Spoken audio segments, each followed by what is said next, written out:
Alright guys, so I just bought myself a deep web box, not from Amazon. I don't know why they decided to use this type of tape. It's just, I don't know, man. It's kind of spooky considering the fact that they have I spent $200 on this thing, so I have no clue what's in the box. Who knows? It could be a killer's knife. It could be something. I don't know. Hang on, let's just get right into this. I don't. My God, what?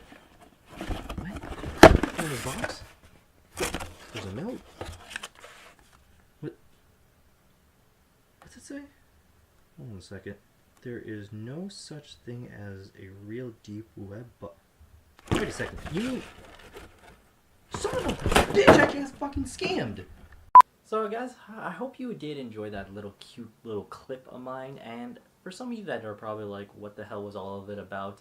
Look, at the end of it, this is Scam Sunday. Like I said, it comes in all shapes and forms and sizes, and something that's been kind of out of the loop, but yet somewhat in the loop at the same time, is dark web boxes. Now, we've already heard my whole spiel about the whole loot box incident, or what's going on with that website, and so on and so forth, but that's not what this is about. This is about the deep web box.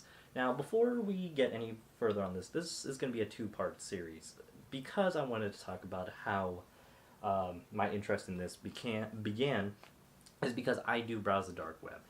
Well, I should get something out of there first. The dark web isn't a scary place, ladies and gentlemen. Not what all these YouTubers are portraying it to be. I wouldn't even say YouTubers. A lot of mainstream media tends to over-perpetuate it. They tend to pretend that it's this scary, dark, malicious place that no one should ever visit, so on and so forth. But honestly, it's nothing to be afraid of. For God's sake, the movie that came out, what was it, the dark web series or some bullshit like that came out in the movies. Went to go see it, couldn't have wished I had my money back. And I usually am not one to criticize movies. Worst fucking movie of 2018? I don't know. Shittiest movie ever seen. But here's what got my interest overall about this. You see, when browsing the dark web, you come across a lot of joking type of sites, a lot of cultish sort of stuff, but you're just reading things. It's not like you're interacting, and I should put this out there. There isn't a case where you're gonna come across these sort of things on the clear web, which is what you and I use most of the time. That to browse, Facebook, Twitter, Twitch, all that kind of shit. They that stuff is on there. It's just you have to actively be looking for it. That's what differs between the clear web, and the dark web. The dark web is just everything out there. Nothing is filtered.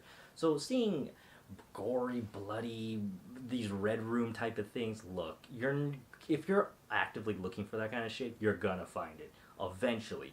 But in this sort of circumstance, you're just kind of, it's more of a browsing type of application, unless you're looking for illegal substances and so on and so forth.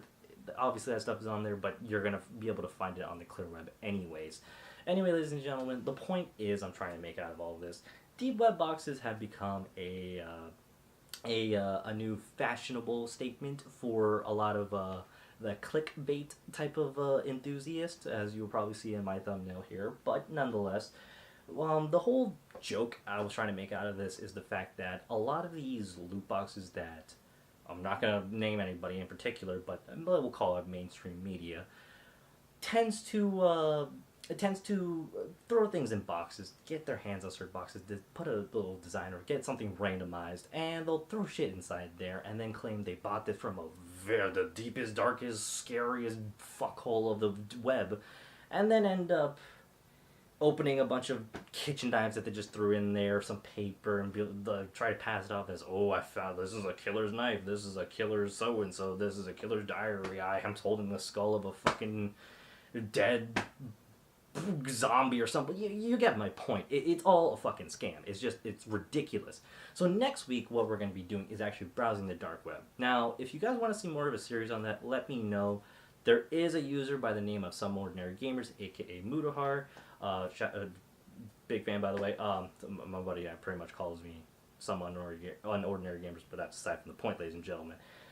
He tends to invest a lot of his Sundays on that kind of subject, so I don't want to superly intrude on that, even though it's more of his thing. If you type in dark web browsing, usually that is his territory. So if you really want to go look at more of that kind of in-depth stuff, some ordinary gamers is kind of your alley, but I don't mind doing it. I've been doing it for years as well. Nothing is scary. You just need to be protective about it, and we'll go into depth about all that and so on and so forth.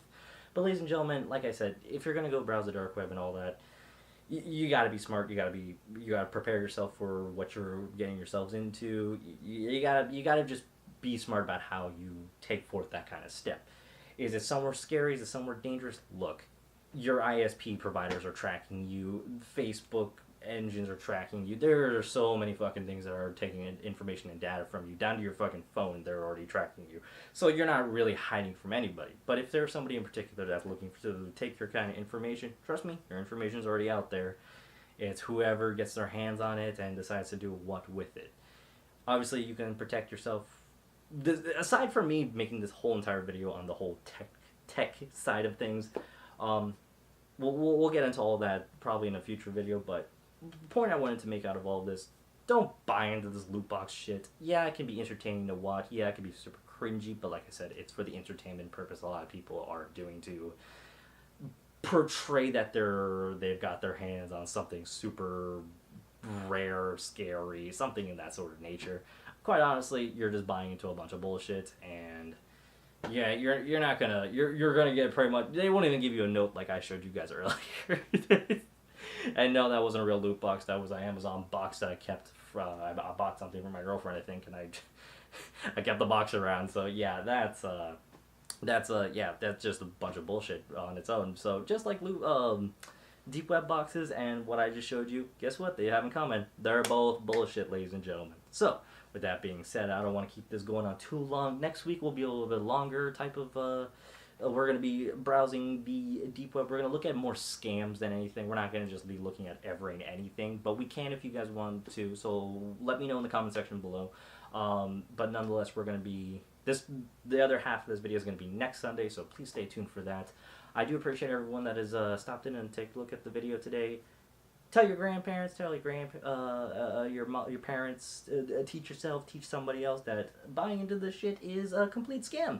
And even if they do send you something, it is most likely something that's they've benefited. If you spend $100, you're probably gonna get $15 worth of items and goods and pass it off as something super edgy. So, ladies and gentlemen, with that being said, if you like what you saw, please like, comment, and subscribe. Dislike if you disliked it. This is me, Alex, and I hope to see you guys next week in our little adventure on the deep web. I'll see you in the next one.